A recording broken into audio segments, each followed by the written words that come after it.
Hi guys, welcome to my YouTube channel. My name is Madhur Verma. और आज हम एक चीज़ डिस्कस करने जा रहे हैं कि जितना भी टाइम नीट 2022 में बचा हुआ है, इस टाइम को हम कैसे अच्छे से यूटिलाइज करके और एक बहुत अच्छा स्कोर लाके और एक अच्छे मेडिकल कॉलेज में सेलेक्ट हो सकते हैं। ठीक है, एक एक करके चीज़ों को डिस्कस करना चालू करते हैं। सबसे पहले तो हम ये देख लेते हैं कि नीट 2022 में अप्रॉक्सीमेटली टाइम ही कितना बचा हुआ है। ठीक है भाई, देखिए, अगर हम एक वीक दिसंबर का लेके चलें, ठीक है, और एक्सपेक्टेड है कि लास्ट वीक ऑफ जून या फर्स्ट वीक ऑफ जुलाई में जो है नीट 2022 का एग्ज़ाम होगा, जिसमें कि अप्रॉक्सीमेटली अगर हम लगाएं तो 6 मंथ बचे हैं, जिसमें 24 वीक्स होते हैं। एक वीक दिसंबर का हो गया हमारे पास, तो हमारे पास टोटल 25 वीक्स होते हैं। इनको हम दो तरीके से बांटेंगे, एक 20 वीक्स और 5 वीक्स। 20 वीक्स में हमें क्या करना है, अपनी स्टडीज़ करनी है, अपना सिलेबस पूरा करना है, टेस्ट देने हैं एक रेगुलर इंटरवल पे, उन टेस्ट की गलतियों को नोट डाउन करना है, क्वेश्चंस जितने ज़्यादा हो सके उतने लगाने हैं, थ्योरी पढ़नी है, सब कुछ करना है। पर ये जो 5 वीक्स हैं, इसके अंदर हमें सिर्फ और सिर्फ रिवाइज करना है जिन चीज़ों को हमने याद किया है, जो ट्रिक्स सीखी हैं, जो क्वेश्चन सॉल्व किए हैं, जो गलतियों को नोट डाउन किया है, जो गलतियां टेस्ट में की हैं, वो दोबारा वहाँ नीट में जाके ना दोहराएं हम पेपर वाले दिन। ठीक है गाइस, इस चीज़ का खास कर ध्यान रखना है। अब हम अगली चीज़ देखते हैं कि हमारा वीकली शेड्यूल क्या रहना चाहिए, या हमें एक हफ्ते का पूरा मतलब हिसाब किताब कैसे रखना चाहिए। हम देख लेते हैं। हमारे पास टोटल 97 चैप्टर्स हैं जो नीट के सिलेबस में आते हैं। फिजिक्स में 29, केमिस्ट्री में 30 एंड बायो में 38। पर वीक के हिसाब से अगर हम चलेंगे तो मैं अपने हिसाब से आपको एक सजेशन दे रहा हूँ। आप 2 चैप्टर्स जो हैं वो बायोलॉजी के पर वीक ख़त्म करिए, उनका पूरा टोटली उनको पढ़िए, उनके क्वेश्चंस लगाइए, सब कुछ करिए। और उसके बाद आप 1 चैप्टर फिजिक्स का करिए। आप ये सोच रहे होंगे कि ब्रैकेट में +1 क्या लिखा है, और केमिस्ट्री में ब्रैकेट में +1 क्या लिखा हुआ है। +1 का मतलब ये है कि आपको करना तो केमिस्ट्री या फिजिक्स में से पर वीक एक चैप्टर ही है। पर कई बार क्या होता है कि हमारे जो फिजिक्स या केमिस्ट्री है उसमें कई चैप्टर ऐसे हैं। देखो, आप 3 तरीके से बांट सकते हो चैप्टर को। कुछ चैप्टर बहुत हार्ड है या बहुत लेंथी हैं, जिनमें आपको पूरा वीक लगभग चाहिए अगर आपको उन चैप्टर में कमांड करना है। और कुछ चैप्टर जो हैं वो मीडियम या आप मॉडरेट लेवल के रख सकते हो कि ना वो ज़्यादा हार्ड है ना वो ज़्यादा आसान है। तो जब भी हम उन चैप्टर्स को पढ़ेंगे कि जो मीडियम है या जो मीडियोकर है, तो उसके साथ हम क्या करेंगे, इजी चैप्टर जो होगा उस वीक में, एक इजी चैप्टर उस सब्जेक्ट का, उसको भी कवर करेंगे। तो इस तरीके से हमारा 20 वीक्स में जो है इजीली सिलेबस कवर अप हो जाएगा। ऐसे हमें 10 चैप्टर्स केमिस्ट्री में छाट के रखने पड़ेंगे और 9 चैप्टर हमें फिजिक्स में छाट के रखने पड़ेंगे, जिसको कि हम मीडियोकर चैप्टर या मीडियम वेटेज वाले चैप्टर या मीडियम जो हमें लगे कि हम इनको तो 3-4 दिन में कवर कर सकते हैं, उसके साथ हम इनको कवर करेंगे। ये मैं आपको नेक्स्ट वीडियो में बताऊंगा कि ये कौन कौन से चैप्टर्स होते हैं। और आप बिल्कुल भी स्ट्रेस मत लेना इस बात के लिए। ये ऐसे चैप्टर्स होते हैं कि जिन्हें कि आप एक दिन में या 3-4 या 6 घंटे की स्टडीज़ में आप मैक्सिममली इन पे कमांड बना सकते हैं। ठीक है, अब हम नेक्स्ट बारे में बात करते हैं कि अब हमारा डेली शेड्यूल क्या होना चाहिए। देखो, ये कोई फास्ट एंड फास्ट रूल नहीं है, या फिर बिल्कुल ऐसा नहीं है कि नहीं जी ये शेड्यूल फॉलो नहीं होगा तो आप जो है सेलेक्ट ही नहीं हो सकते, या इसमें थोड़ा भी चेंज नहीं कर सकते, या मैंने इसको ही बिल्कुल एग्जैक्टली फॉलो किया था या एक आध दिन फॉलो नहीं हुआ तो हम पैनिक हो जाएं। पर ये एक जेन्युइनली बहुत अच्छा शेड्यूल है, जिससे कि आपकी पढ़ाई भी अच्छी चलेगी और आपका एक जो सबसे इम्पोर्टेंट चीज़ है नीट के लिए, आपकी मेंटल स्टेट या आपका मोरल कॉन्फिडेंस भी बहुत अच्छा रहेगा। देख लेते हैं। कम से कम आपको 8 घंटे तो सोना है। बिल्कुल 8 घंटे से कम आपको नींद लेनी ही नहीं है, चाहे कुछ हो जाए। आप कितना भी आपका टेस्ट हो अगले दिन, कुछ भी हो, पर 8 घंटे आपको सोना है। इससे ये सब चीज़ें ना इंटरलिंक है आपस के अंदर। अगर आप 8 घंटे नहीं सोएंगे, उससे कम सोएंगे, तो आपकी नींद पूरी नहीं होगी, आपको अलग अलग टाइप की प्रॉब्लम्स होंगी, जैसे सर दर्द हो रहा है, आंख दर्द हो रही है, कमर दर्द हो रही है, नहीं बैठा जा रहा, नहीं पढ़ा जा रहा, तो उससे फिर आपकी स्टडी इफेक्ट होगी। ठीक है, ये सब इंटरलिंक है। 8 घंटे आपको सोना है मिनिमम, 11 घंटे हम पढ़ेंगे। ठीक है, 2 घंटे हमारे पास एक्स्ट्रा एक्टिविटीज़ के लिए, जो डेली एक्टिविटीज़ होती हैं, जैसे खाना खाना, नाश्ता करना, लंच, डिनर, नहाना, सब कुछ, इन सब के लिए 2 घंटे हम अलग रखेंगे। ये जो 3 घंटे आपके इंजॉय के हैं, ये इन सबसे ज़्यादा इम्पोर्टेंट है। ये इंजॉय और ये स्लीप टाइम, इसको आपको पूरी तरीके से यूटिलाइज करना है। आप कभी भी ये मत सोचना कि मेरे अगर इस 11 घंटे में से 1 घंटा या 2 घंटे वेस्ट हो गए किसी वजह से, जैसे कई बार हमारे रिलेटिव्स आ गए या हमें कहीं जाना पड़ा, तो मैं अपने स्लीप में से उसे कम कर दूं या इंजॉय टाइम में से कम कर दूं। एक वक्त आएगा जब आपको इनमें से भी कम करना पड़ेगा, ये बिल्कुल ख़त्म के बराबर करना पड़ेगा, उस टाइम मैं आपको गाइड कर दूंगा।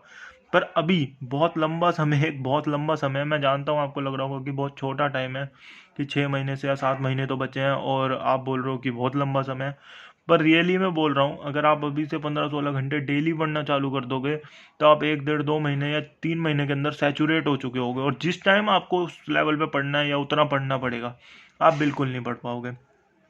फिलहाल इस शेड्यूल पे स्टिक करें। इंजॉय टाइम में आप कुछ भी करो, आप बात करो किसी से, खेल के आओ, कुछ भी करो।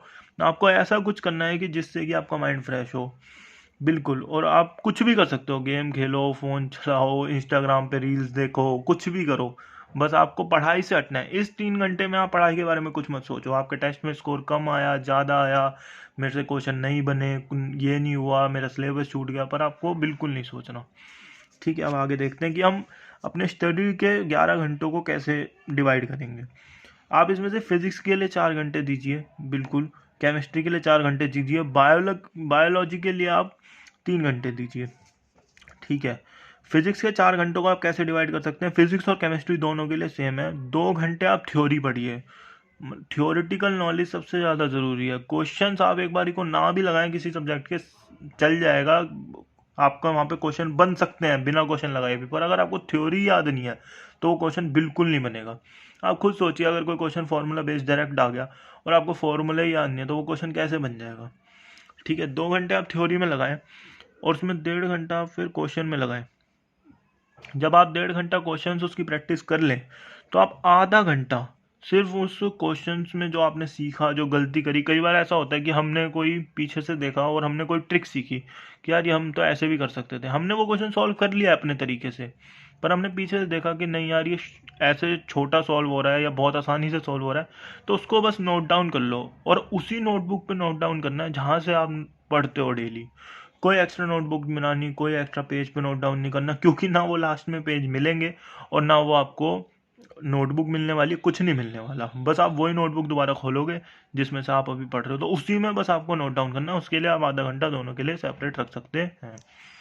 बायो में आपको कुछ नहीं करना, 2 घंटे आपको थ्योरी पढ़नी है और 1 घंटे क्वेश्चन लगाने हैं, बस। हाँ, इसमें भी गलतियों को नोट डाउन करना है, पर वो मैंने लिखा नहीं है, उसके लिए सिर्फ 10 से 15 मिनट लगेंगे, और वो एनसीईआरटी में ही नोट डाउन करना है। मैं फिर से बोल रहा हूँ, वो सिर्फ एनसीईआरटी में नोट डाउन करना है, कहीं और नहीं लिखना है। एनसीईआरटी की जो टेक्स्ट बुक है 11th एंड 12th की, बिल्कुल उसी पे लिख देना है। पेन से, वो भी पेंसिल से लिखोगे तो वो ख़राब हो जाएगा जब तक। बिल्कुल पेन से। बुक बाद में नई खरीद लेना अगर आपको अपनी बुक नई दिखाने का शौक है, पर अभी फ़िलहाल उसको पूरा गंदा कर देना और पेन से लिख देना है। ठीक है, अब हम अगली चीज़ देखते हैं। इस वीडियो में मैं आपको साथ ही साथ ये बताऊंगा कि आप बायोलॉजी की तैयारी कैसे कर सकते हैं नीट 2022 के लिए। बट मैं आपको अगली वीडियो में फिजिक्स के बारे में भी बता दूंगा अगर आपको चाहिए होगा, और केमिस्ट्री के बारे में भी गाइड कर दूंगा। नीचे आप कमेंट में बता सकते हैं। देखिए, मैंने एक एनालाइज किया है, और मैंने पिछले 3 साल का एनालाइज इसलिए किया है क्योंकि इन 3 साल के पेपर में ही मैं प्रिपेयर करके गया था और मैं बैठा था, और मैंने पर्सनल तौर पे ये मतलब फील किया था कि कैसा पेपर है, क्या लगता है, या कौन सा क्वेश्चन में क्या दिक्कत थी, क्या नहीं। और 3 ही साल से हमारा जो एग्ज़ाम है वो एनटीए ले रही है। तो देखो, शायद इस बार एनटीए ना ले क्योंकि बहुत सारे स्कैम, बहुत सारी बातें आई हैं, पर अभी फ़िलहाल जो हमें पता है कि वो एनटीए ही ले रहा है। ठीक है, तो हम उसी के हिसाब से उन्हीं का पैटर्न को समझने की कोशिश करेंगे कि हमें क्या पढ़ना चाहिए, कहाँ से पढ़ना चाहिए, कितना पढ़ना चाहिए। देखो, जो नीट 2019 हुआ था उसमें टोटल बायोलॉजी के 90 क्वेश्चन आए थे, जिसमें से कि 88 क्वेश्चन एग्जैक्टली एनसीईआरटी से आए थे। और ये मैं कोई कहीं से डाटा आपको उठा के नहीं बोल रहा हूँ, ये क्वेश्चंस मैं आपको बता भी दूंगा, अभी बता रहा हूँ कौन कौन से कहाँ से थे। जो 88 क्वेश्चन थे, इनमें से 3 क्वेश्चन ऐसे थे जो कि डाउटेड थे, मतलब जिनके आंसर में जो है बहुत दिक्कत थी, या नीट में भी वो एनटीए के पास भी वो बहुत चैलेंज हुए उस साल, पर उन्होंने कोई आंसर वांसर चेंज नहीं किया था उसका। तो ये तो आप छोड़ ही दो कि एनटीए कोई आंसर आपका चेंज करेगा। 3 क्वेश्चन डाउट में थे। वो डाउट वाले क्वेश्चन मैं आपको बता देता हूँ। एक जी नोड वाला फेस का क्वेश्चन था, कि वो माइटोसिस के एंड में होती है या जीवन के लास्ट में होती है, मतलब ऐसा कुछ क्वेश्चन था एक, वो बहुत ज़्यादा डाउट में था। दूसरा कॉर्निया का क्वेश्चन था एक, कॉर्निया के ऊपर, वो डाउटेड क्वेश्चन नहीं था, पर वो क्वेश्चन जो है एग्जैक्ट लाइन एनसीईआरटी में आपको नहीं मिलेगी, तो थोड़ा सा वो क्वेश्चन टिपिकल था। और तीसरा क्वेश्चन था को एंजाइम और को फैक्टर प्रोस्थेटिक ग्रुप वाला, वो भी क्वेश्चन कोई डाउटेड नहीं था, पर वो डाउट इसलिए क्रिएट कर गया था क्योंकि जो हमारे पास अलग अलग टेक्स्ट बुक हैं उसमें प्रोस्थेटिक ग्रुप और को एंजाइम इनकी अलग अलग डेफिनेशंस लिखी हुई हैं, ठीक है। और दो क्वेश्चन जो थे वो आउट ऑफ एनसीईआरटी थे, मैं आपको क्लियर कर देना चाहता हूँ। एक क्वेश्चन मस्कुलर डिस्ट्रॉफी के ऊपर आया हुआ था, जो कि हमारी एनसीईआरटी में कहीं नहीं लिखा हुआ, पर हम जब भी जेनेटिक्स पढ़ते हैं या थोड़ा सा भी उसमें आउट ऑफ एनसीईआरटी जाते हैं या थोड़ा समझने की कोशिश करते हैं तो वो हम समझ जाते हैं, ठीक है। और दूसरा था क्यू और पी आर्म वाला जो था क्रोमोसोम की, वो भी हमारी एनसीईआरटी में कहीं नहीं लिखा हुआ।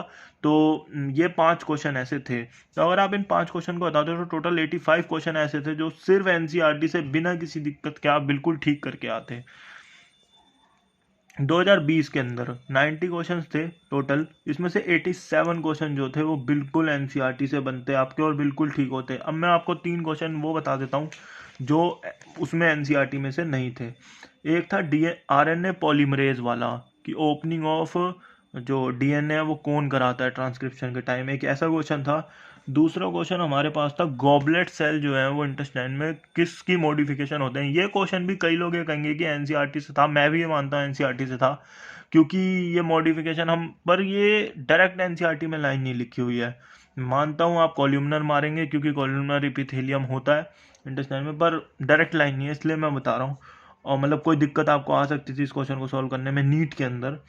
और तीसरा था यूनिसेलुलर एल्गी कौन कौन सी है इनके अंदर, ये भी कहीं डायरेक्ट एनसीईआरटी में नहीं लिखा हुआ है। बस इसके अलावा 87 क्वेश्चन आप एनसीईआरटी की मदद से बिल्कुल ठीक करके आ सकते थे, जिसमें एक क्वेश्चन भी आपका गलत होने का चांस नहीं था। नीट 2021 में टोटल 100 क्वेश्चन थे, सबको पता है, पर इसमें से 10 क्वेश्चन आप छोड़ सकते थे, ठीक है, वो चॉइस थी। मैं आपको एक बात क्लियर कर देना चाहता हूँ, नीट 2021 में मेरा स्कोर बायोलॉजी में 360 आउट ऑफ 360 है। तो बायोलॉजी के अंदर जो आपका सेक्शन ए था जूलॉजी और बॉटनी, दोनों का दोनों टोटली एनसीईआरटी था, एक्सेप्ट एक क्वेश्चन था उसके अंदर कि स्पर्म के जो है रिसेप्टर मैमल्स के अंदर या ह्यूमंस के अंदर कहाँ पे प्रेजेंट होते हैं, ये पूरी एनसीईआरटी में आपको कहीं नहीं मिलेगा लिखा हुआ, और ये क्वेश्चन आउट ऑफ एनसीईआरटी था। इसके अलावा टोटली वो एनसीईआरटी था सेक्शन ए। सेक्शन बी में क्वेश्चन बाहर से जरूर थे, पर आपको 15 में से 10 क्वेश्चन करने थे और वो 10 क्वेश्चन आपको आराम से मिल जाते जो सिर्फ और सिर्फ एनसीईआरटी से बन जाते, ठीक है। तो 89 क्वेश्चन जो है वो बिल्कुल एनसीईआरटी से थे। तो हम देख लेते हैं 2019 में हमारी कट ऑफ गई थी 581, जिसमें कि हम बायोलॉजी में अगर सिर्फ एनसीईआरटी के 85 क्वेश्चन को देखें तो 340 मार्क्स हमारे स्कोर हो जाते। 2020 में हमारी जो कट ऑफ गई थी वो 611 गई थी ऑल इंडिया से। ये मैं आपको ऑल इंडिया कट ऑफ बता रहा हूँ, मतलब अगर आपका स्कोर इससे ऊपर होगा या इससे ऊपर था तो आपको कहीं ना कहीं इंडिया में एमबीबीएस की सीट जरूर मिल गई थी। तो 2020 के अंदर हमारे 348 मार्क्स हमारे सिर्फ एनसीईआरटी से कवर हो जाते। 2021 जिसकी अप्रॉक्सीमेटली 605 के आसपास कट ऑफ जाने के जो है चांसेस है फॉर जनरल, क्योंकि कल हमारा सुप्रीम कोर्ट ने भी वो डिसीजन पास कर दिया है कि अब मॉप अप राउंड और स्टे वैकेंसी राउंड भी होगा। तो आप देख सकते हैं कि इसमें 356 मार्क्स जो कि एक डिसेंट स्कोर है, और आप बहुत मोटी मोटी किताबें पढ़ के भी नहीं ला पाएंगे, वो बस सिर्फ एनसीईआरटी से आपका आ रहा था। और 2021 का पेपर डेफिनेटली पिछले 2 साल से बहुत मुश्किल था, डेफिनेटली कंपैरिजन में लेंथी भी था, मुश्किल भी था, क्वेश्चंस भी बहुत अच्छे लेवल के थे, बहुत कम ऐसे क्वेश्चन थे जो डायरेक्ट नहीं थे। बायोलॉजी आपकी टाइम कंज्यूमिंग भी थी, ठीक है। तो इससे हमारा एक ही कंक्लूजन आती है कि सिर्फ और सिर्फ एनसीईआरटी में हमें स्टिक रहना है बायोलॉजी के लिए। अब नेक्स्ट चीज़ हम देखते हैं कि हम अपनी एनसीईआरटी को प्रिपेयर कैसे करें बायोलॉजी के लिए, ठीक है। देखें, अब आपको जैसे मैंने बताया कि एक हफ्ते में 2 घंटे डेली थ्योरी पढ़नी है बायोलॉजी की, तो इस हिसाब से आपके 14 आवर्स होते हैं स्टडी के बायोलॉजी के, जो 2 चैप्टर के लिए आपको देने हैं। तो एक चैप्टर के लिए 7 आवर हो गए, जिसमें से कि 2 आवर जो है आप वो यूट्यूब पे कोई वीडियो देखें, और मैं भी डालूंगा चैप्टर्स की वीडियो, अगर आपको वो अच्छी लगे तो आप वो देखें। उसके बाद 3 घंटे आप एनसीईआरटी की पहली रीडिंग में लगाएं, जिसमें कि आपको line to line word to word NCERT पढ़ना है। उसकी जो इमेजेस, जो डायग्राम, सब कुछ आपको पढ़ना है और हाईलाइट भी करना है जो आपको लगे कि ये लाइन या ये वर्ड मैं भूल सकता हूँ। ठीक है, दूसरी रीडिंग आपको 2 घंटे की लगानी है एनसीईआरटी की। अब मैं आपको एक बार ये बता देता हूँ कि आपको किस सीक्वेंस से चलना है। सबसे पहले आप 2 घंटे की यूट्यूब वीडियो देखें कोई भी, और उसके बाद आप पहली बार एनसीईआरटी को रीड करें, आराम से बैठ जाएं, हाथ में नोवेल की तरह किताब को पकड़ लें, एक हाथ में पेंसिल या पेन ले लें, उसको लाइन बाय लाइन जैसे कहानी पढ़ते हैं ना, एक वर्ड नहीं छोड़ना चाहिए, एक लाइन नहीं छोड़नी चाहिए, एक एग्जाम्पल नहीं छोड़ना चाहिए। ब्रैकेट में भी अगर कुछ नाम लिखा है ना किसी चीज़ का, वो भी हमें याद करना है। ऐसे करके उसको पढ़ें। उसके बाद आप क्वेश्चंस लगाएं। मैं सजेस्ट करूंगा कि आप NCERT eight MTG my finger tips इस बुक में से क्वेश्चन लगाए। मैं इसलिए नहीं वो कर रहा कि मैं इसका कोई प्रमोशन कर रहा हूँ या कुछ, ऐसा कुछ नहीं है। पर इसमें क्या है, इसमें एनसीईआरटी बेस्ड क्वेश्चन बहुत अच्छे हैं और आपको अलग अलग वैरायटी के क्वेश्चंस मिल जाते हैं, मैचअप, मतलब अलग अलग मिल जाते हैं। एनसीईआरटी एग्जाम्पलर भी इसमें इंक्लूड होता है, वो भी आपको बिल्कुल करना है, एग्जाम्पलर भी बिल्कुल करना है। डायरेक्ट क्वेश्चन आता है एग्जाम्पलर से कई बार डायरेक्ट। ठीक है, और कई चीज़ एग्जाम्पलर में ऐसे क्वेश्चंस भी हैं जो एनसीईआरटी में नहीं लिखा, तो वो भी आपको समझ जाओगे आप उससे। उसके बाद आप एनसीईआरटी में वो गलतियां या वो पॉइंट नोट करें जो आपने क्वेश्चन बनाने के बाद सीखे। ठीक है, अब आप दूसरी बार एनसीईआरटी की रीडिंग लगाएं। ये रीडिंग थोड़ी फास्ट होगी और इसमें आपको कुछ अंडरलाइन नहीं करना, पर जो अंडरलाइन किया था उस पर और ध्यान से हमारे को अपने दिमाग में उस चीज़ को बैठाना है कि हम भूलें ना उससे जल्दी। फिर आप PYQs लगाएं। पर PYQ में भी एक चीज़ आपको ध्यान रखनी है कि 2008 से 2021 के लगाने हैं। 2008 से पहले आप मत लगाना, क्योंकि 2008 में एनसीईआरटी हमारी बदल गई थी, और 2008 के बाद से जब एनसीईआरटी बदल गई है तो क्वेश्चंस भी आने अलग हो गए हैं। वो हमारी आज की एनसीईआरटी से आते हैं। अगर हम 2008 के पहले के क्वेश्चन देखें तो वो 2008 से पहले जो एनसीईआरटी थी, बहुत मोटी मोटी किताबें थी और बहुत ज़्यादा कुछ लिखा हुआ था, उसमें से वो क्वेश्चंस होते थे। पर आज हम उस क्वेश्चंस को बनाएंगे तो हमें लगेगा कि वो क्वेश्चंस तो आउट ऑफ सिलेबस हैं, या वो तो बहुत ही अलग सी कोई बात है, हम लिख लेते हैं या हम याद कर लेते हैं तो हमारे काम आएगा। पर ऐसा कुछ नहीं है। ठीक है, उसके बाद फिर उन क्वेश्चंस को PYQs में अगर आपने कुछ सीखा या कुछ ऐसी बात है जो अलग है या जो आपको कुछ सिखाती है या जिसमें आपको कन्फ्यूज़न है, कोई दिक्कत है, वो आप नोट कर सकते हैं अपनी एनसीईआरटी में। अब अगली हम चीज़ देख लेते हैं, प्रेफरेंस। प्रेफरेंस हम देखते हैं, ये मेरी प्रेफरेंस है, ये मेरा मानना है, और ज़रूरी नहीं है कि आप इसी को स्टिक करें, पर मैं अपने चैनल पे इसी के हिसाब से वीडियो डालूंगा। और ये प्रेफरेंस का मैं रीज़न भी बता देता हूँ। होता क्या है कि आज से 7 महीने बाद नीट का एग्ज़ाम है, पर आप जो है ना, जब तक जो है आपको चीज़ें दिमाग से निकलने लगेंगी, ये बात तो आप माननी ही पड़ेगी आपको, और हर ह्यूमन नेचर है ये। जितने 16-17 लाख बच्चे तैयारी कर रहे हैं, सभी के साथ ऐसा होता है कि जो आज पढ़ा वो 6 महीने बाद उसी हिसाब से याद नहीं रहता। बिल्कुल सच है। और शायद ऐसा भी हो सकता है कि एक वर्ड या एक क्वेश्चन भी याद ना रहे, तो आपको रिवाइज करना पड़ेगा उसके लिए।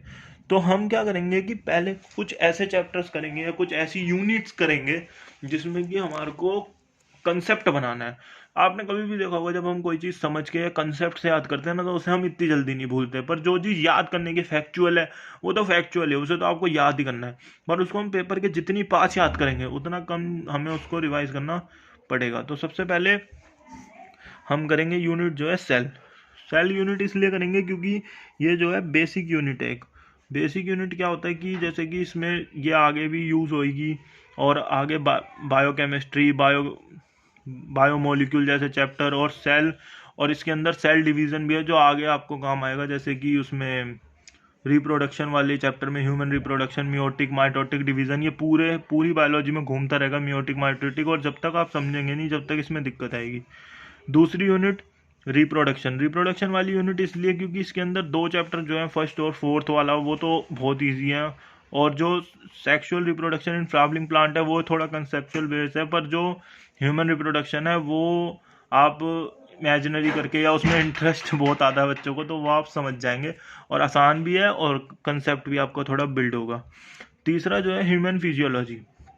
ह्यूमन फिजियोलॉजी में आप ये लगा लो कि ये बहुत ज़्यादा स्कोरिंग, 14 से 15 क्वेश्चन सीधे सीधे नीट के अंदर, और बहुत ही कंसेप्ट वाला मतलब यूनिट है, तो इसलिए हम इसको पहले करेंगे। फिर प्लांट फिजियोलॉजी, इसमें भी आपका कंसेप्ट है। फिर बायोटेक्नोलॉजी, ये भी अच्छी यूनिट है। फिर जेनेटिक्स, फिर इकोलॉजी, माइक्रो मॉर्फोलॉजी वाली एनाटॉमी वाली यूनिट जो सेकंड यूनिट है 11th की, और डाइवर्सिटी वाली जो फर्स्ट यूनिट है 11th की, इसको हम बिल्कुल लास्ट में करेंगे, क्योंकि इसके अंदर ना आपको एग्जांपल्स बहुत हैं और आपको बहुत सारे फैक्चुअल बातें याद करनी पड़ेंगी, जिसमें कि मैं ये नहीं कहता कि ये इंपॉर्टेंट नहीं है। देखो इंपॉर्टेंट तो सारे चैप्टर हैं, हर किसी में से एक एक दो दो ही क्वेश्चन आना है, ना कोई इंपॉर्टेंट है ना कोई बेकार चैप्टर है ना कोई अच्छा। नीट की यही खास बात है, यही ब्यूटी है इस पेपर की, कि चाहे कोई चैप्टर आपको कितना भी लगे, जैसे इक्विलिब्रियम है, अरे भाई कितना अच्छा चैप्टर है, कितना सब कुछ है पूछने के लिए, उन्होंने पूछना उसमें से 2-3 ही सवाल है मैक्सिमम, ठीक है, यही चीज़ है। और चाहे कोई कितना भी बेकार चैप्टर है, रिडॉक्स है, एनवायरमेंटल केमिस्ट्री है, कुछ भी है, सब में से एक एक क्वेश्चन जरूर आना है, 4 नंबर आपको वहाँ से भी मिलने हैं। तो इसलिए बस इसको हम बाद में करें, क्योंकि इसमें फैक्ट्स हैं और हमें याद करने में आसानी रहे, पेपर में हम उसे याद कर पाएँ, मतलब इतनी जल्दी भूले ना, हम बाद में रिवाइज करें तो हो जाए। अब मैं आपको एक सजेशन देना चाहूँगा, इस चैनल पे आपको पूरी गाइडेंस मिलेगी नीट के बारे में। ये तो मैंने आज बायोलॉजी के बारे में बताया सिर्फ, अगर आपको चाहिए तो मैं इसी तरीके से आपको फिजिक्स केमिस्ट्री के लिए भी गाइड कर दूंगा। पर मैं एक बात आपको सच बोलना चाहूँगा कि मेरा भी सिलेक्शन इस बार हो जाएगा, तो मेरे को भी MBBS के लिए परस्यू करना पड़ेगा, अपनी पढ़ाई मुझे भी करनी पड़ेगी। तो मैं आपको कोई झूठे स्कोप तो नहीं देना चाहूँगा कि मैं सारा करा दूंगा या मेरे ऊपर डिपेंडेंट रहिए, क्योंकि देखो आपका करियर है, आपका टाइम, आपके मम्मी पापा का सपना, आपका सपना, वो मेरी वजह से नहीं खराब होना चाहिए। तो एक सजेशन देना चाहूँगा कि आप बायोलॉजी को टोटली मेरे ऊपर छोड़ सकते हैं, और इसमें भी मैं आपको कोई वो नहीं देना चाहूँगा झूठे होप कि मैं आपके 360 आउट ऑफ 360 करवा सकता हूँ। देखो 360 आउट ऑफ 360 जो है ना, वो आपको कोई भी करा सकता है, मतलब कोई भी नहीं, मतलब सॉरी, कोई नहीं करा सकता आपको 360 आउट ऑफ 360, क्योंकि 360 आउट ऑफ 360 के लिए आपका उस दिन का लक बहुत मैटर करता है। मैं आपको एक चीज़ आपको दिखा देता हूँ अभी, देखिए ये हमारा एनालाइज था ना, इसमें आप देखिए जो 3 क्वेश्चन डाउट के थे ना, इसमें मैं आपको गारंटी देता हूँ इसमें 2 क्वेश्चन मेरे भी ठीक थे, जो कि बाकी सब टीचर्स कह रहे थे कि ये आंसर होना चाहिए, पर एनटीए ने उससे अलग आंसर दिया और मेरे वो दोनों क्वेश्चन गलत हुए। ऐसी किसी के साथ भी हो सकता है। इसमें भी एक वो जो क्वेश्चन बाहर से था कि जो आउटर लेयर है वो स्पर्म के रिसेप्टर कहाँ होते हैं, वो क्वेश्चन भी किसी का भी गलत हो सकता है, और उसको ना कोई गारंटी नहीं ले सकता कि वो क्वेश्चन कहाँ से आएगा। तो मैं आपको एक सजेशन और दे दूँ कि इस मेरे ऊपर आप बायोलॉजी छोड़िए, मैं आपके 340 मार्क्स बिल्कुल दिला दूंगा। पर आप एक चीज़ को याद रखिए कि आप ये मत सोचना कि मैं बायोलॉजी में जो है ना मास्टर बनने के लिए या मास्टरी करने के लिए बायोलॉजी में मैं तो जी बहुत मोटी मोटी किताबों से पढ़ूंगा, ट्रूमैन से पढ़ूंगा, मतलब मैं किसी बुक को ही बुराई नहीं करना चाहता, बुक सारी अच्छी होती है, मोटी जो किताब होगी ना उसके अंदर उतना ज़्यादा थ्योरेटिकली चीज़ें लिखी होंगी, उतना मज़ा आएगा पढ़ने में। पर सबसे बड़ी दिक्कत क्या हो जाएगी, टाइम नहीं है, उतना टाइम नहीं है। और उसमें से अगर उस बुक के आप 100 पेज पढ़ेंगे तो शायद ही है कि आपका एक क्वेश्चन भी आ जाए, पर अगर आपने अपनी NCERT 10 बार पढ़ गए तो बिल्कुल 100% पेपर उसी में से होगा और आप वहाँ पे अच्छा स्कोर करके आएंगे। और बायोलॉजी में आपको क्या है ना, जैसे हम पेपर करते हुए नहीं कहते कि जी 3 घंटे है तो आपको, पर बायोलॉजी जो है वो आधे घंटे या 40 मिनट, मैक्सिमम 40 मिनट के अंदर आपको पूरी कर देनी है। वो टाइम हम फिजिक्स केमिस्ट्री के लिए यूटिलाइज करते हैं, यही सेम चीज़ आपको पढ़ाई में भी लगानी है। आप बायोलॉजी को कम से कम टाइम दो, अच्छा टाइम दो और अच्छे से पढ़ो, और बायोलॉजी के स्कोर को एक डिसेंट स्कोर तक ले जाओ, 340 350 360 बिल्कुल अच्छा स्कोर है। और जो वो टाइम बचा आपका, वो मोटी मोटी किताबों से आप बचे, सिर्फ आपने NCERT पढ़ी, उस टाइम को आप अपनी फिजिक्स और केमिस्ट्री में यूटिलाइज करो, एक बहुत डिसेंट स्कोर आएगा और आप एक गवर्नमेंट कॉलेज में सेलेक्ट हो पाएंगे। थैंक यू गाइस, ये वीडियो हम यहीं ख़त्म करते हैं। अगर आपको अच्छी लगे तो लाइक शेयर और सब्सक्राइब ज़रूर करना। बट अगर आपको फिज़िक्स केमिस्ट्री के बारे में भी, वैसे में वो जो ये था कि आसान चैप्टर कौन से हैं या ऐसे कौन से चैप्टर हैं जिनको आप मीडियोकर के साथ रख सकते हो जैसे ये वाला, तो ये तो मैं अगली वीडियो में आपको बताऊंगा ही। पर उसके अलावा भी अगर आपको ऐसी ही वीडियो एनालाइज पूरा कैसे हम करें, कौन सी यूनिट्स को पहले करें, क्या करें, अगर चाहिए हो तो आप नीचे कमेंट में बता सकते हो। बाय।